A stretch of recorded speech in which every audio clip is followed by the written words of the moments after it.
It's estimated that every minute of every single day, a young person will attempt to take his or her own life. Here in Virginia, the numbers are staggering.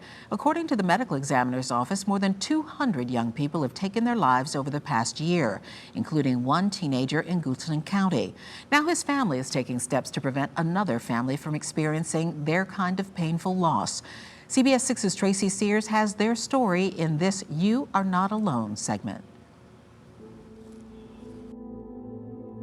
Oh, he brought so much joy. I mean, he was the light.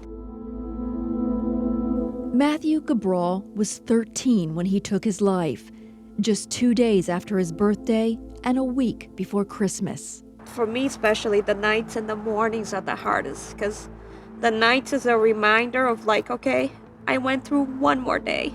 And then the mornings, I gotta start one more day. And for Lou and Julie Cabral, there's the agonizing question: what could have happened to their happy, well-adjusted son? We'll never know the answer. We just don't.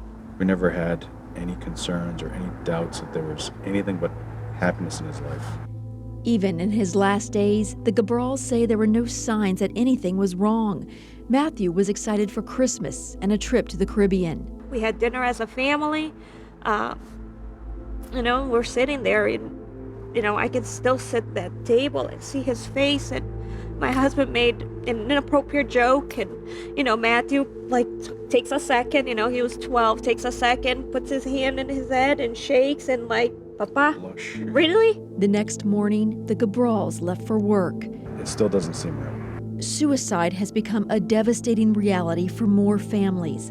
According to a recent CDC report, suicide in people aged 10 to 24 has increased by 57% over a 10-year period, making it the second leading cause of death for young people. The trend signals a nationwide mental health crisis that is growing even worse with the pandemic, as children and teens struggle with the loss of independence and stability.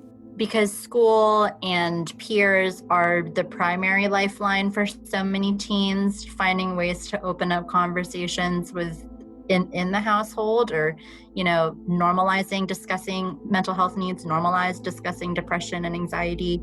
I think that's where it gets really difficult for parents. Clinical therapist with Richmond-based Child Savers says it's important to not only talk openly with your children, but to acknowledge their feelings and validate their grief. Therapists say future-oriented thinking or setting goals is another way to help teens cope. Creating your own family customs or rituals or activities could be important. And those could be for fun or entertainment or lifting your spirits, but also if it's related to grief or loss, it's important to allow kids and teenagers to kind of design their own or think of their own ways of honoring the losses that they've had during the pandemic. For some teens, the cries for help are easy to see. They socially isolate, lose interest in hobbies and activities, suffer from sleep and appetite loss. But for some, especially younger teens, the suffering may be in silence. Anybody that looked at Matthew would never think that he was, thinking that way, that he was sad, or that he would have been that kid that would have done something like this. So much increased isolation where these kids just don't know how to cope. They don't have the tools to learn how to cope. But the Cabrals hope they can make a difference by launching a foundation in their son's name. It's the Matthew Smiles Cabral Foundation. So he was always smiling. The foundation will provide resources targeted at younger teens. I think those middle school years are the most crucial. It will also create an academic and sports scholarship for children in need. I can't allow him to just be another number somewhere, another life that was lost and nothing, came out of it. So there's got to be some good that comes out of this tragedy.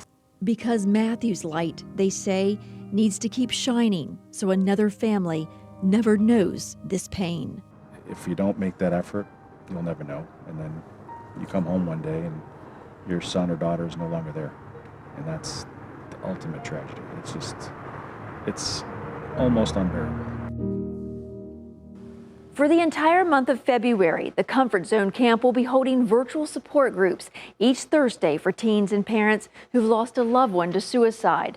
And on February 20th, a camp will also be held to help teens with coping skills during this very difficult time. You can visit WTVR.com for more information and other resources that are available to help families.